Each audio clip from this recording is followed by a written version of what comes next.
there are at least 5 bills the average American over the age of 65 is still paying every single year that they are not legally required to pay. 5 bills. And before I go one sentence further, I need to clear up the single biggest misunderstanding about this. Because it is the reason most people click away and leave thousands of dollars sitting on the table. People assume a video like this is only for one kind of senior.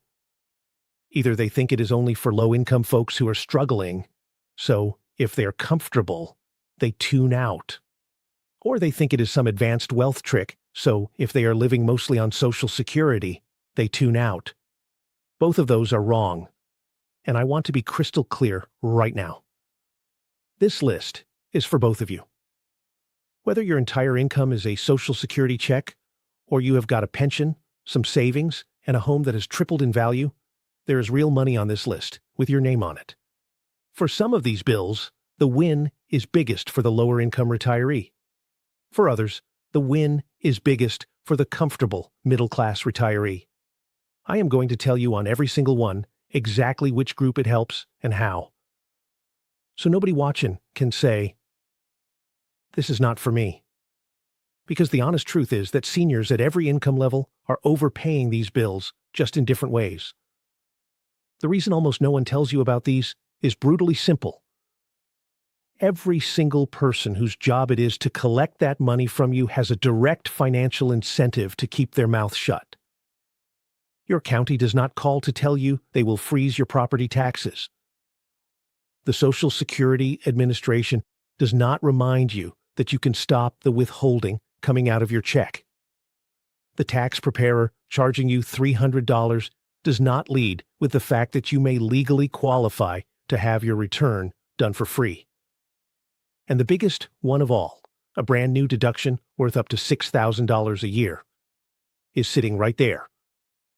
And most of the seniors who qualify will never claim a single dollar. Over the next several minutes, I'm going to walk you through all 5, one at a time, in plain English. And then I'm going to add 3 bonus moves at the end for the retiree who has built up some money, because those last 3 can be worth a fortune, and almost nobody talks about them. Here is the one idea that ties everything together. Being legally exempt from a bill and actually not paying it are 2 completely different things. The law does not refund you automatically. Nobody mails you a check.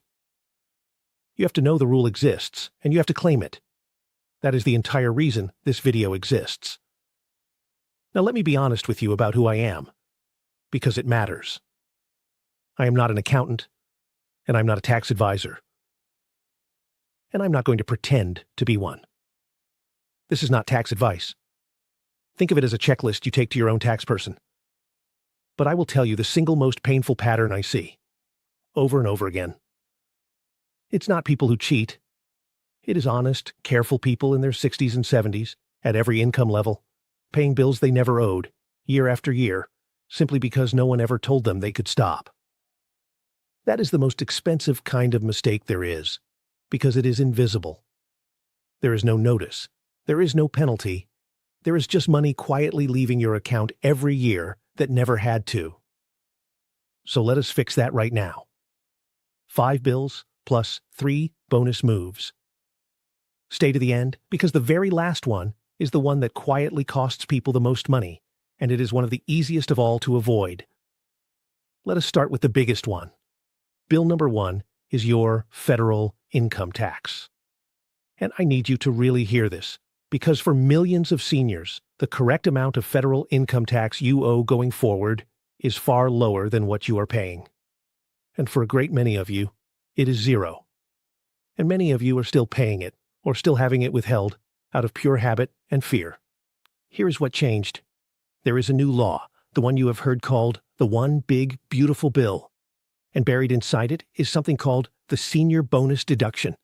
Starting with the 2025 tax year, the one you file in early 2026, every single person who is 65 or older gets an extra deduction of up to $6,000. If you are married and both of you are 65 or older, that is $12,000.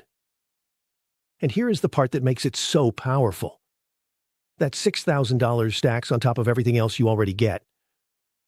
It sits on top of your regular standard deduction. It sits on top of the extra standard deduction seniors have always gotten for being over 65. You do not have to itemize to claim it. You do not have to give anything up to get it. It is simply added on. Now here is who this helps, and it is both groups. If you are a lower-income senior living mostly on Social Security, stacking these deductions very likely pushes your federal income tax all the way to zero, and it may mean you do not even need to file. And if you are a comfortable middle-class retiree, you are not left out either, because this deduction is available in full to single seniors with income up to $75,000 and to married couples up to $150,000. It only begins to shrink above those numbers and does not fully vanish until you're over $175,000 single or $250,000 married. So the only people this truly leaves out are the genuinely wealthy. Everyone from the retiree on a modest fixed income to the couple living on $90,000 a year gets real money here. And one more thing you must know, because it makes this urgent. This is temporary. As the law stands today, the senior bonus deduction is only here for 2025, 26, 27, and 28. 4 years. Unless Congress extends it. So this is a claim it now, every single year while it exists thing. If you use software, it asks your age and applies it. If someone prepares your return, you make sure they applied it. That is bill number 1, and it is the single most valuable point in this entire video. Do not pay federal income tax you do not owe. That leads straight into bill number 2, because it is the other half of the same coin. Bill number 2 is the tax on your Social Security benefits. Now, a lot of people believe Social Security is always taxed, and a lot of others believe it is never taxed, and both are wrong. Here is the actual rule. Whether your Social Security is taxed depends on something called your provisional income, which is basically your other income plus half of your Social Security. There is a lower line and an upper line. If you are single and that number comes in under $25,000, or married and it comes in under $32,000, then 0% of your Social Security is taxable. None of it. As your income climbs, more of the benefit can be taxed, up to a maximum of 85% for higher income retirees, which means even at the very top, 15% of your Social Security is always tax-free. So here is the win for each group. If you are a lower-income senior, there's a very good chance the correct tax on your Social Security is 0, and the new senior deduction makes that even more likely. If you are a comfortable retiree with more income, I'm not going to insult you by pretending it all disappears, but the new deduction can still drop the taxable portion to a lower tier. And here is the mistake that hits everyone, rich or poor. When people file for Social Security, a great many of them check a box or fill out a form called the W-4V, telling the government to withhold federal tax from every single monthly check just to be safe. Then a big chunk comes back as a refund the next year, if they remember to file at all. Think about what that is. You are letting the government hold your money, with no interest, all year long, on tax you may not even owe. Or far more than you owe. The fix is simple. You look at your real numbers, or you have someone look at them with you, and you file a new W-4V to right-size or stop that withholding so it matches what you will actually owe, and not $1 more. Whether you owe nothing or owe a little, the goal is the same. Pay what you owe on time, and not 1 cent early as a gift to the Treasury. That is bill number 2. Bill number 3 is one that makes people angry once they find out, and it is your property tax. Now I want to be precise here, because this is exactly where seniors at both ends get told they do not qualify, when very often they do. Here is the truth. There are really 3 kinds of senior property tax relief, and between them, they cover almost everyone. The first kind is income-based, often called a circuit breaker, and that one is aimed squarely at lower and fixed-income seniors.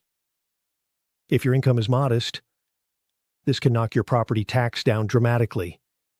And in some places, a low-income senior can have a huge share of their home's value exempted, or the tax deferred entirely. The second kind is a flat senior exemption that knocks a chunk of value off the top, regardless of income. And the third kind, the one comfortable retirees always assume they are too well off for, is an age-based freeze with no income test at all. Let me give you the clearest example. In Texas, once you turn 65, you get a tax ceiling that freezes your school property taxes at the level you paid the year you turned 65. Your home value can double. Your frozen tax does not go up. And there is no income limit on that freeze. It does not matter how comfortable you are. You qualify because of your age, period. And Texas is far from the only state with a freeze like that. So look at how that covers both groups. The lower income senior gets the income-based relief that can wipe out most of the bill. The comfortable senior who is shut out of the income-based program still gets the age-based exemption or freeze that the wealthier homeowner assumed was not for them. Here is the catch that costs everyone. None of these are automatic. Your county does not look at your birthday, see that you turned 65, and apply the discount. You have to file. And almost every one of these programs has a hard deadline, often early in the year. Miss it, and you pay the full bill that year. And wait until next year to try again. Why would your county not chase you down to claim it? Because every dollar of relief you claim is a dollar of revenue they lose. So you make one phone call. You call your county assessor, or you search your county assessor plus the words senior exemption and freeze. And you ask two questions. What relief do you have for homeowners over 65? And which programs are based on age with no income limit? That one call has been worth hundreds, often thousands of dollars a year, to people at every income level. That is bill number 3. Bill number 4 is your Medicare premiums. And there are two completely separate overpayments hiding here, and conveniently, one helps everybody, and the other helps the higher income retiree. The first is simple, and it is for everyone. Medicare. Part A, the part that covers hospital stays, is supposed to cost you $0 in premiums if you or your spouse worked and paid into the system for at least 10 years, which is 40 quarters. The vast majority of Americans have done exactly that, yet some people pay a Part A premium they never needed to because of confusion about a work record. That is worth a hard second look, no matter what you earn. The second overpayment is aimed right at the comfortable retiree, and it has a name that sounds like a person. It is called overpay, the income-related monthly adjustment amount. A surcharge they pile on top of your Part B and Part D premiums once your income crosses certain levels. By definition, this one only hits people with a solid income. And here is the trap inside the trap. The income they use is not this year's income, it is your tax return from 2 years ago. So picture this. You are 64, 65, still working, earning a good salary. Then you retire, and your income falls off a cliff. But 2 years later, Medicare looks back at that old high-income tax return and hits you with a surcharge based on money you are no longer earning. People just pay it because it shows up as a quiet deduction from their Social Security, and they assume it must be correct. It is not necessarily correct, and there is a form to fix it. It is called the SSA 44. When you have had what the government calls a life-changing event, and retirement is specifically on that list, along with the death of a spouse, divorce, or a drop in income, you file that form. You show them your income has fallen, and they recalculate your premium based on your real current situation. I have seen that single form put thousands of dollars a year back in a retiree's pocket. Almost nobody files it because almost nobody knows it exists. So Part A being free is the win for everyone, and the IRMA appeal is the win for the higher earner. That is bill number 4. Bill number 5 is the one that is going to feel almost personal, because it is the fee you pay to deal with all the others. Bill number 5 is your tax preparation fee. Every year, millions of seniors walk into a storefront tax office or a big-name chain and pay somewhere between $200 and $500 to have a fairly simple retirement tax return prepared, and many of those people legally qualify to have that exact same return prepared for free, by people the Internal Revenue Service itself has trained and certified. There is a free program built specifically for seniors called TCE, Tax Counseling for the Elderly. It is an Internal Revenue Service program for people 60 and older, and it specializes in exactly the questions retirees have: pensions, Social Security, retirement account withdrawals. The largest provider of it is AARP TaxAid, which runs thousands of sites across the country, and you do not have to be an AARP member to use it. Its focus is older adults of modest to moderate means. And that phrase matters, because it is not just the lowest incomes. It covers the broad middle too. And on top of that, the government now has its own free online filing options for people comfortable doing it themselves. Now, plenty of people in the tax prep business would rather I not say this out loud.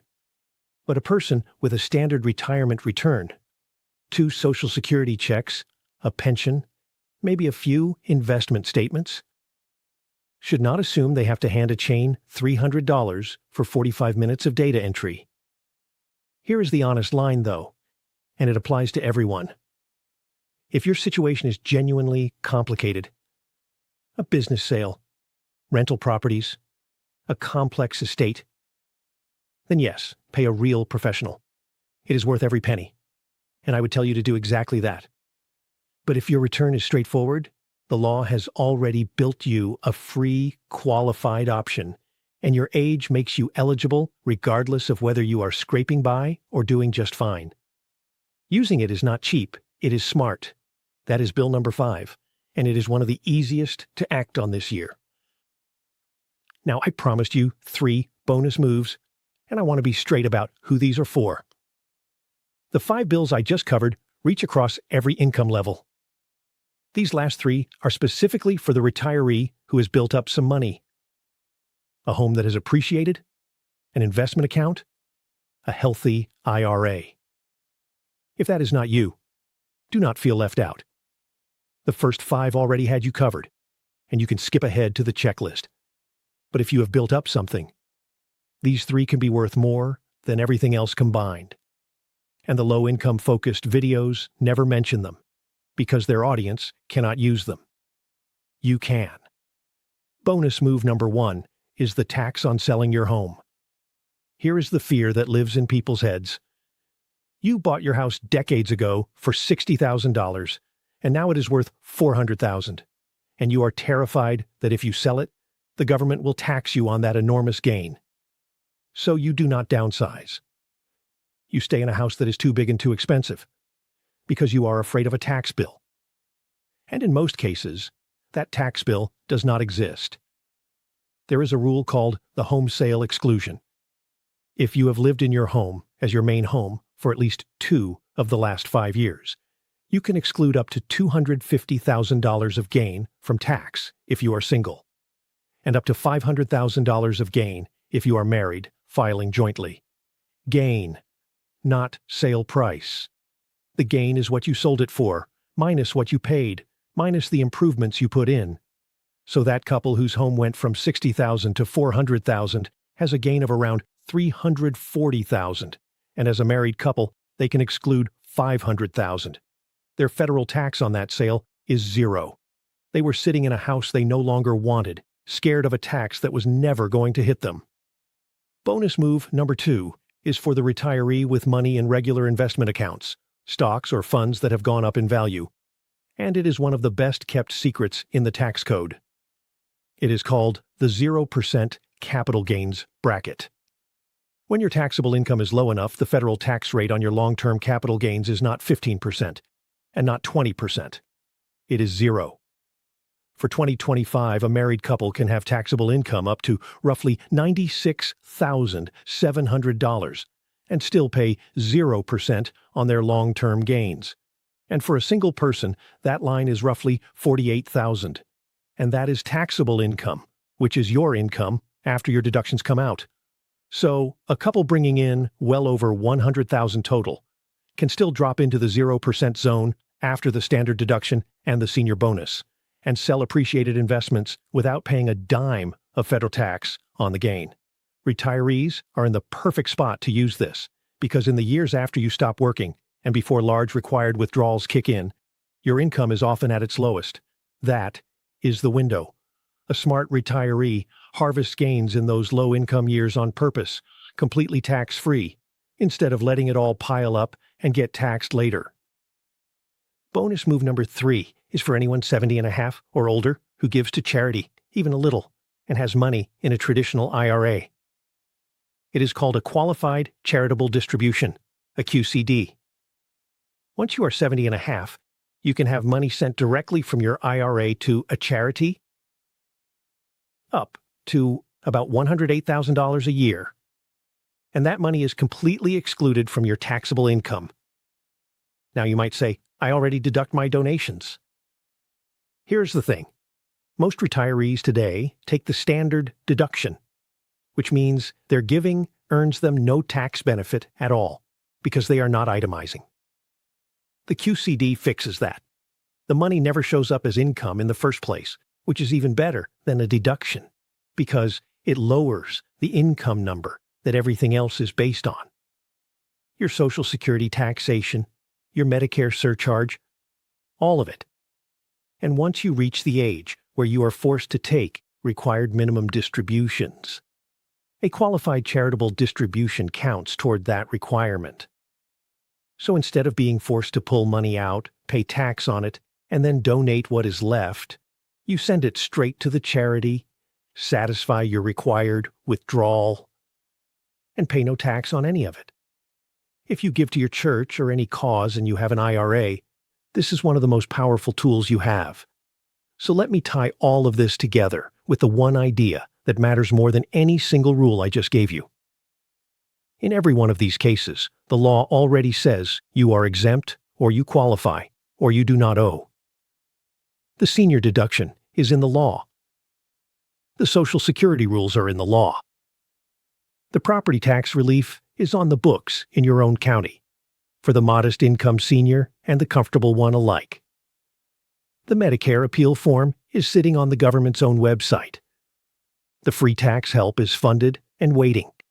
The home sale exclusion, the 0% capital gains bracket, the charitable distribution, every one of them is real. But not a single one of them is automatic. The government does not refund you for a rule you did not claim. No one mails you a check for the deduction you forgot to take. The entire system is built so the money stays where it is, unless you stand up and claim it. Being legally exempt is worthless until you actually act on it. And it does not matter whether your income is small or comfortable. There is a version of this list that is overcharging you right now. So let me leave you with this. The people who collect these bills are counting on one thing, and it is not that you are dishonest, and it is not that you are careless. They are counting on the fact that you assume the relief is for someone else. The struggling senior assumes the good stuff is for people with money. The comfortable senior assumes the relief is only for people who are struggling.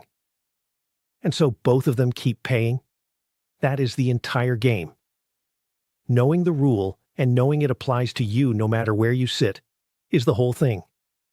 You now know 5 bills and 3 bonus moves, and you know that knowing is not enough, that you have to claim them. So do one more thing for me.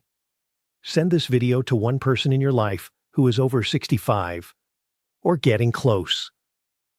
A parent, a neighbor, a friend from church.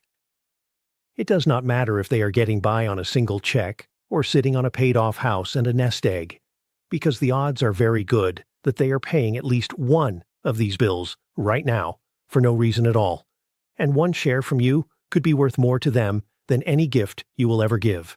I am Daniel, this is Money Desk, and we will keep making your money easy to explain and easy to keep. In the next video, we will clear up the famous $10,000 bank rule, what it really is, why it is usually nothing to be afraid of, and the one well-meaning reaction that can turn your own legal money into a real problem. Take care of yourself, and take care of your money. I will see you in the next one.